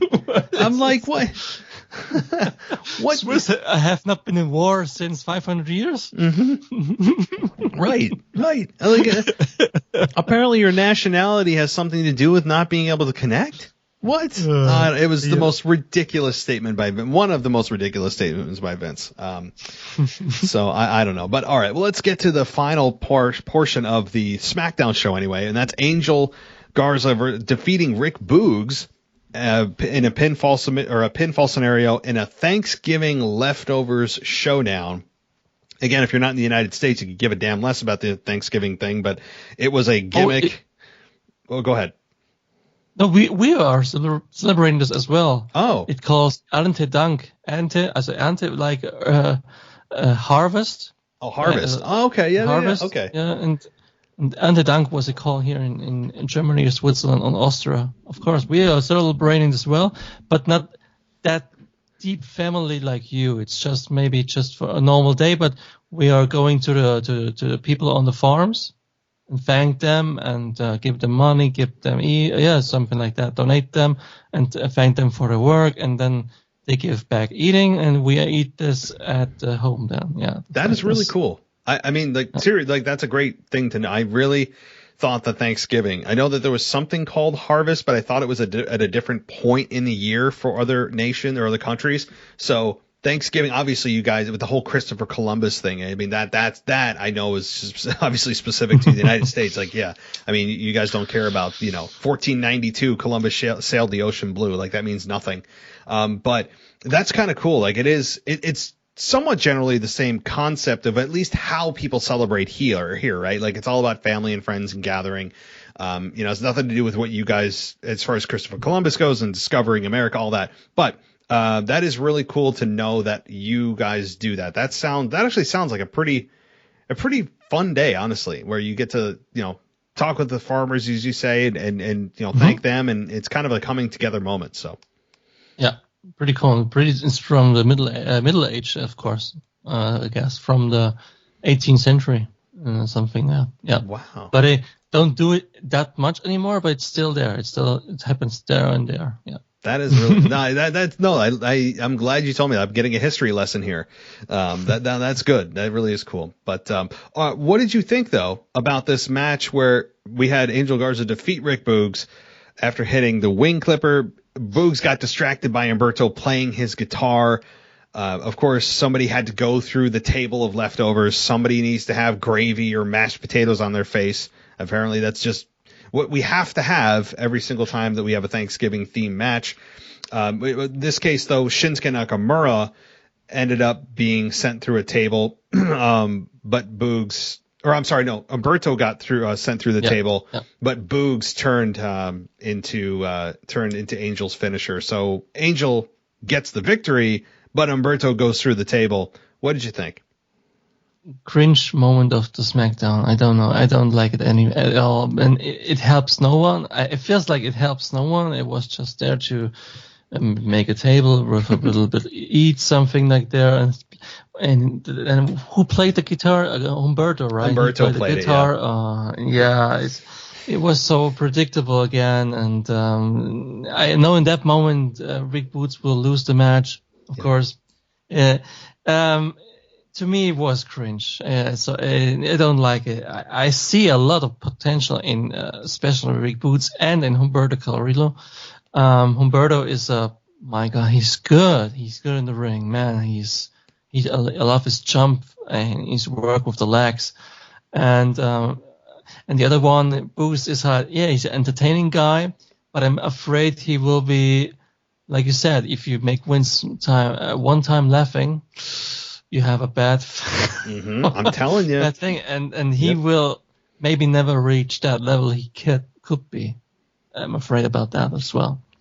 Yeah, I know. Me too. And I've heard so many people have told me over the last several weeks, if you listen to the mailbag, and I've gotten emails and stuff since then about people telling me Rick Boogs is going to be, the next big star. Why are they keeping him back? What are they doing? And people are seeing something in Rick Boogs that maybe I'm missing. I'm not down on him. I think Rick Boogs is fun to watch. He's got a cool kind of 80s retro look. I get that. And he's got a little bit of charisma to him, but some people are like losing their minds over how good they feel Rick Boogs could be. And I don't know, maybe it's just I'm slow to adapt to him. Eventually I'll come around. I think he's fine. I don't think there's nothing wrong with him, but I don't see maybe what other people are seeing. We know nothing about him. Other than he knows how to strum a few cool chords on an electric guitar, and he knows is fundamentally sound in the ring, and he supports Shinsuke Nakamura as the Intercontinental Champion. He can hit some high notes on the microphone, and that's pretty much it. And people are just, I don't know, am I missing something with Rick Boogs that I should be noticing and getting really behind him? I don't know. Maybe I'm out on this. I wonder how long this is going now with Boogs and Nakamura. I mean, it feels like they are like 6 months together, and he's playing 6 months. The music of Nakamura, it feels so nothing new. And they lost some point to go on, I guess. And like I'm saying, he's not going to be the next guy, of course. And just because of the humor thing and the entertaining thing, he will be kind of Elias thing, but as a babyface, and then go away again. Yeah, I mean, look, I hope he becomes big. I want new people to be elevated. Well. Like I'm not rooting against him. I think that maybe there is something there that I'm not seeing. I just haven't put a whole lot of attention on him. Maybe I just see him and I don't dismiss him, but I'm not really paying attention to him because his act. You know exactly what he's going to do when he comes out. You know what he's going to say, how he's going to act. And so it's not like I'm super like watching everything he does to go, I see something here. I see something here. He's fine. Like, I'm just like, okay, I get it. You're good on the microphone, or you can hit some high notes and you know how to strum an electric guitar. Like, cool. But what else? I don't know anything else other than that right now with you. And you wear an 80s, workout hairband. Cool. What else? All right. Well, anyway, let's. I want to switch over to Monday Night Raw. I only want to talk about a couple things on Monday Night Raw, and then I'll of course toss it to you if you have anything else. I know you have a segment. We'll get to that that I'm very interested in. But before we get to that, I do want to ask you just two. We'll go with two big topics that are happening on Monday Night Raw. Seth Rollins and Finn Balor seem to be just starting to heat up again. They're no stranger to each other, but this match didn't take place, and we had Rollins just beat the holy hell out of Finn Balor. So there was really no match for this paper or for this segment here. It was just it was a beatdown, and this is the start of something. So what do you think about Seth Rollins and Finn Balor once again seemingly getting into a program? Are you excited about it? Or are you kind of like, oh, I've seen this before? Absolutely excited. I mean, Triple H, Shawn Michaels, we had it in the beginning, did also feud a lot of times. And it feels like they can do it again as well. They can do it just next year and in 2 or 4 years. It feels like it never get really old. Maybe at a low level, but never that down. And they both in the ring, my God, they're awesome. I guess he will come back as a demon. It would make sense. It would make sense to me if he come back as a demon, maybe at day one or even at Royal Rumble. And he will beat Seth Rollins, of course. He must go over. He needs that victory more. And I'm sure Rollins can deliver him, but not now. Maybe Rollins wins the first match and then the Demon comes back. But the Demon has to be a part of that story as well. But because he needs that Demon to beat Seth Rollins. And that will not damage Seth Rollins that much if he loses again, because he had that loss against Edge. But I still don't understand why he lost it. Because okay, if Edge loses too much, it's getting worse again. Maybe his name is big, but he also needed that victory. It was a very, very difficult match, I guess. And with these two, I guess it will not be the last time we see each other. And I don't think Finn Balor go away from WWE as well. If WWE is not releasing him, I think he will stay there, because I guess he fits the style, but he doesn't not fit Vince McMahon because of his size, I guess. It will be a little bit taller, he will be a star, but the size thing again, it's so crazy. I remember Rey Mysterio beating who does he beat? Batista for a title. At that time, he was pretty. He was also a little guy, but hey, he beat the world heavyweights. Yeah, that was like 05, 06, something like that. Yeah, mid 2000s. Yeah, I remember that. Look, I mean, well, first of all, the whole height thing. Vince McMahon would hate me. I mean, like I would not even make security for Goldberg. Like I'll just say that my height, I'm not 6'. I'm like 5'7", 5'8" with shoes and an insert. Okay, so I would not be featured at the top of the card. But that said, I'm looking forward to this program. Finn Balor and Seth Rollins. It's impossible. It's just physically impossible for these two to have a bad match. Right off the bat, you're going to get minimum very good match with a very good chance of excellent. With these two, they are just so good, and they've worked in the past together, so they have history. They're more seasoned now. This program could be one of the best wrestling programs, not maybe storyline or even emotional investment, but just from a pure wrestling standpoint, this could be one of the best programs in 2021 if things pan out. Now, again, we don't know how long this is going to go. This could conclude at day one. It could continue through Royal Rumble. We don't know yet. But as it stands right now, I'm looking forward to this. Ultimately, I do think it's going to be Seth Rollins who comes out on top, as you alluded to. Edge getting the victory at the Hell in a Cell did hurt Seth Rollins a bit, and he did need a bit of rebuilding to do with his character. So I think, yes, Seth should be the one to win because he needs it more than Finn. That said, Finn Balor is also on a bit of a losing streak himself ever since he lost to Roman Reigns as the Demon in kind of a quote-unquote fluke loss with the top rope breaking. You could say, well, Finn Balor's in the same boat. Finn Balor does need a little bit more momentum behind him because he's been losing match after match since that program with Roman. But even though they were both on kind of losing streaks, right now I believe that they look at Seth Rollins as more of the guy that they need to push rather than Finn Balor, because they need somebody to challenge Big E for that WWE Championship. Yes, Seth Rollins has the contract. He could quote unquote cash it in. I don't know how that works. Maybe it's a Money in the Bank thing. Maybe I don't know. But he does already have an opportunity. And I believe that when Seth does face Big E, he's going to win the WWE Championship. Many people are predicting it's in a triple threat or a fatal four-way, including myself. So it protects Big E, but they need to build Seth. That's why I think that ultimately Seth is going to be the one to come out victorious in this program with Finn Balor. But the matches that we're going to get are going to be a lot of fun to watch. Oh, it will be, yeah. I still remember the match for the first Universal title match, right? Mm-hmm. In history, Yep. Between Finn Balor wins it and then he gets injured, and next day he has to vacate the title again. This was maybe one of the break points of his career, because they want to push him. They have seen something in him, and since then they just see that little body, and maybe he's more weak or something like that. And and since then he has these problems. He lost against a mid-card Xavier Woods, from Roman Reigns to a mid-card Xavier Woods, and lose it. It's a very fast slow down. Mm-hmm. Oh my god. What? Yeah. Thank you for that. Yes. Yeah.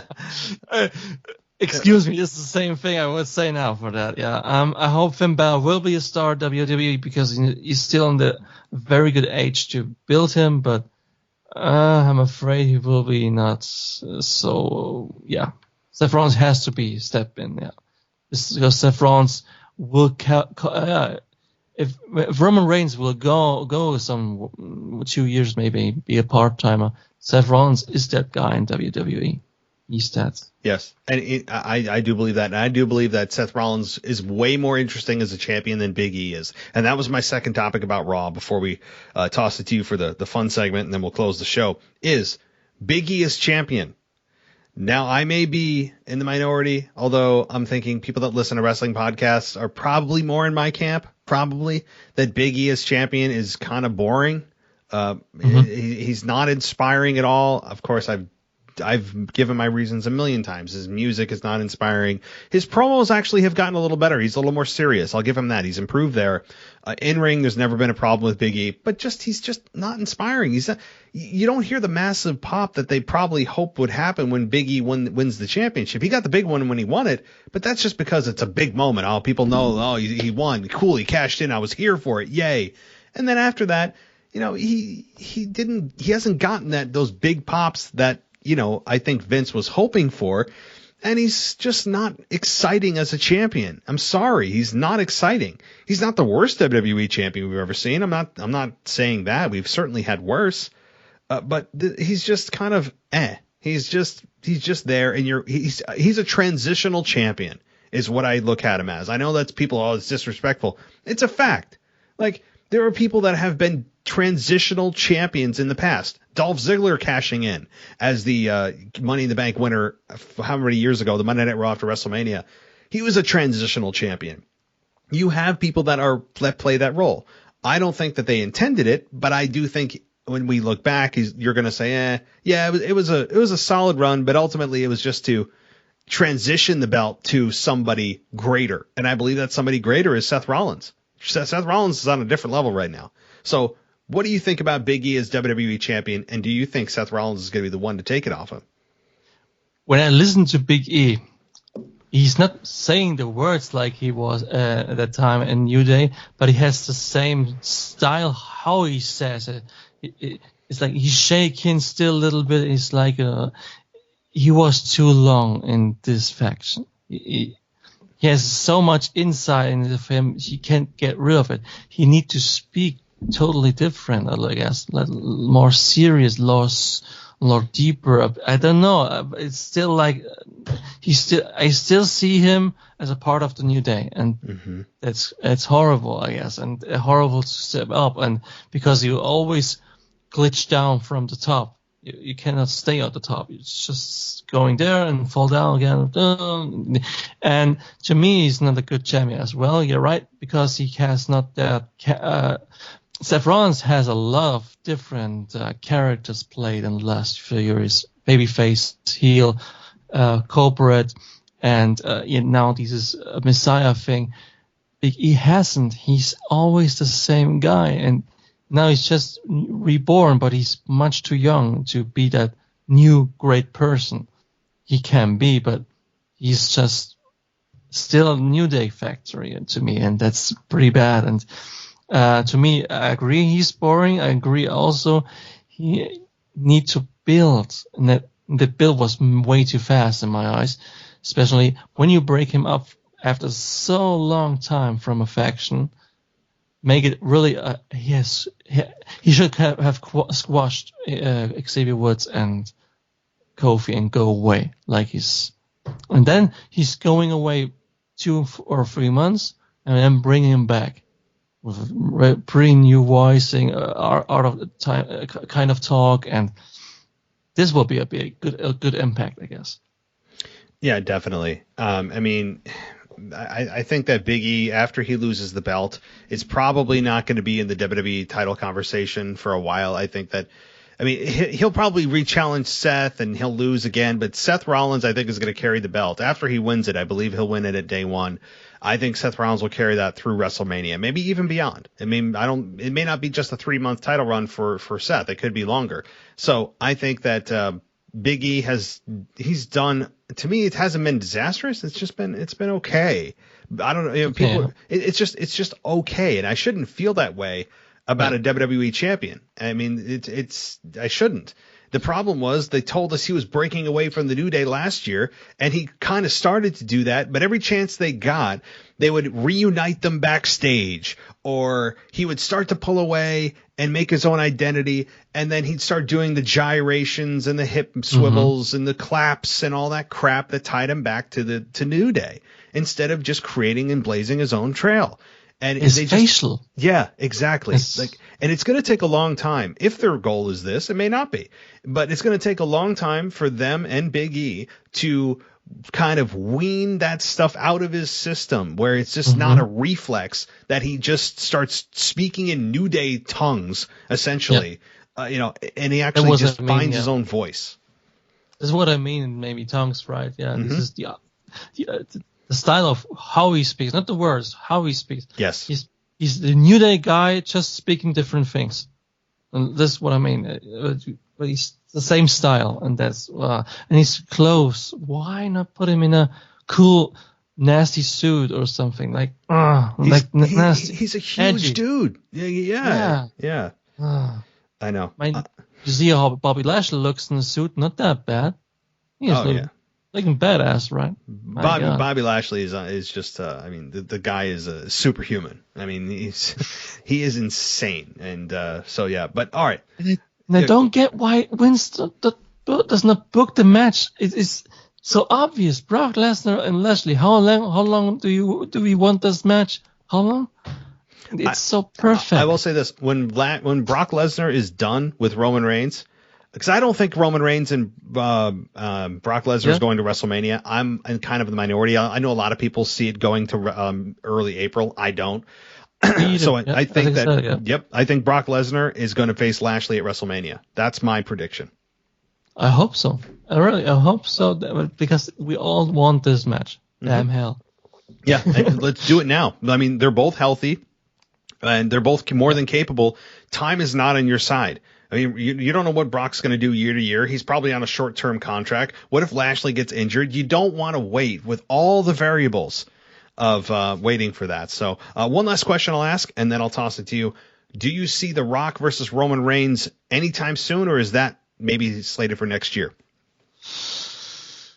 So they screwed up now with the egg thing. So no, I think I look at The Rock at Facebook sometimes and follow him, and you get some cryptic hints sometimes. He had one in the last when he spoke about his fitness program, but I say no until SummerSlam maybe. Wow. Because WrestleMania, I still hope a new guy will step up against Roman Reigns. Like I said at the beginning, when you get a new guy, maybe it can be.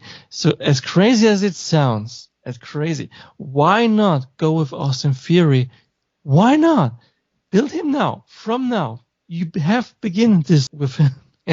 Why not keep this now, this time? Be patient, be constant. He's a good babyface. And why not? As it can be a babyface in that moment, and he can build a babyface with him. It will not happen, but I guess you know what I mean. Why not go now with that Austin Theory thing? But he's on a Raw. That's the other thing. Well, when does that stop WWE from having people come over to brands that don't make? I mean, that's not a barrier. That's not a barrier, Chris. That's just no. A Royal Rumble. I want to make a picture with the head of the table. Begin this. Yeah. Why not? Yeah, I mean, come on. But hey, at least, unfortunately, Survivor Series is the only time that Raw and SmackDown stars face each other. So maybe I'm wrong. Course. I mean, so. No, yeah. Again. No. Never. I mean, they follow that to a T. But all right. Well, cool. I wanted your thoughts on The Rock, and yeah, you very well could be right. You very well could be right, and I just don't know if my thought is if you were going to put me on the spot, I think The Rock probably comes back in the next 6 months. Like you said, SummerSlam is also on the table because they're starting to treat SummerSlam like WrestleMania with how they're doing it in stadiums. So it could be a SummerSlam matchup. But I also, just like with Lashley and Lesnar, I would put this sooner than later because you don't know what the next year is going to bring. Why would you want to wait until LA? Why? Because it's where it's where Hollywood is. To me, that doesn't do it for me. Like, okay, it's LA in WrestleMania 39. To me, why are we going to wait on the venue? It should be about doing it when the time is right. What if Roman Reigns again is injured? What if he decides to not be here? What if they decide to turn him babyface and he's not doing as well next year at this time? Yeah. And you're trying to do The Rock versus Roman. To me, everything's lining up. You do it now while it makes sense and everything's lining up. I hope it's this year. While I don't think The Rock should beat Roman Reigns, and I don't want him to, it's going to be a fun program because it's The Rock. He is the true head of the table when it comes to that family, and I think that is a built-in storyline. You have the Usos. There's so much they could draw off of there, and I hope they pull the trigger this year because it's a match people want. And I don't think he should be the one to beat Roman. It should be a young star, but from a kind of a star power standpoint, how can you not want The Rock versus Roman Reigns? So, and they don't have to forget Roman Reigns is not medically cleared. You know what I mean? He can still every day this blood issue can break out. Exactly. With his you don't know. Do it now. There are a million variables in life in WWE world. Just you do it now. You don't hold out. If I was Vince, I would put everything and throw everything at The Rock to make this happen this year, because next year nothing's certain, nothing's guaranteed. So yeah, all right. So why I would understand Roman Reigns if he go to Hollywood as well. Why not? He can make more money to save his family because maybe he's not getting that old. Who knows? Right. And you don't have to throw yourself at the ground every single night. Like, I mean, you could make money, even in a lot of cases, better money by not, killing your body on a nightly basis. If you're making better money, yeah. I mean, he's all about family, and I respect that. And that's why he was gone for so long with COVID, and he didn't want to deal with the potential of spreading it to his family, all that stuff. Yeah. So, Roman Reigns is a family man, of course. Yeah, big family guy. And if the Hollywood stuff is true, and I believe there is a lot of truth to that, again, what if he's in Hollywood next year? He's kind of a part-timer too. We don't know. So, right. All right. Well, as we close things out, Chris, I got to ask you, I know you wanted to talk about catchphrases, so the floor is yours. I want to play first your most favorite catchphrase. I listened to your podcast a long time now, and I love how you treat this catchphrase, and I play it a little bit for you as well. Have a listen. And it's boss time! It's boss time! It is boss time! It's boss time! It's boss time! It's boss time! It's boss time! It's boss time! I feel like I'm living my nightmare. It's like I can't wake up from my dream. You are just like on repeat. I'm trying to wake myself up, right? It's boss time. I can't get this out of my head now. Like I've never heard Michael Cole on a loop. On a loop is what makes this the worst. Like I could have dealt with him saying it once, but it's like a continuous torturous loop. Jeez. Oh my God. Oh, that is just that's like waterboarding. That's like a form of torture, like a cruel and unusual punishment. Oh my God. I have to go to sleep now, right? Yeah, like now, all day about this. I'm pretty sure, yeah. Oh, that is just, oh my God. Did you create that yourself or did you find this? I find it. It's so cool. I just think about you. Oh yeah, this is fun, man. Absolutely. Oh my God. 47 seconds of hell. That is my personal hell. Is that the only thing that would have made it worse if you put in when Roman Reigns was a baby face and he would say the big dog like that would have that is even worse. But the boss thing is just the worst. I heard it this week on SmackDown too, and I'm like, Michael, shut up. I think he does it at this point to troll people. It is just the worst thing that he says. So, oh my God. It was cool. I love it. That is. That's why I asked for your cam. That's why I asked for your webcam. Well, I will illustrate what I was doing. I had my head in my hands, just distraught. Like I was shaking my head with my head in my hands. That is what I was doing. So it's exactly what you'd imagine. Oh my God! When I see you, this will be so cool. Jeez, I should have, because I had my camera on my phone. I should have, like, I could have recorded the moment and then just sent it to you, like, via, like, email or something. But I had my head in my hands, just sighing and cussing under my breath. That's exactly what I was doing. Oh my God. It's so awesome. It's so okay. And the other one was it Here, right? Yeah, this one and then this one. Of course. Oh well, yeah. That does. No. What the rock is cooking. I see that those are palate cleansers. Even Vicky Guerrero, like she was annoying, but she was annoying, supposed to be annoying. But yeah, this makes me feel better. Okay, I can deal with the Rock. All right. For a non-wrestler, Vicky was one of the best heels of all time. Oh, God, she's so good. She's so good. Didn't Undertaker, like, tombstone her at one point? I think Undertaker, like... She was in a wheelchair, right? Yeah. She was in a wheelchair at that time. Just born with an obnoxious voice. But, yeah, her entire career was based around those two words, excuse me. I mean, like... she is, I think ultra talented more than people give her credit for, honestly. I really do think. There you see the difference between excuse me and, because one is intentionally supposed to be annoying, the other doesn't know it's annoying, right? Like, right. It's really cool. I mean, it's oh my God. That I did not expect that. I don't know what I was thinking you were going to play, but I did not think it was on a loop, Michael Cole. Jeez. Oh my gosh.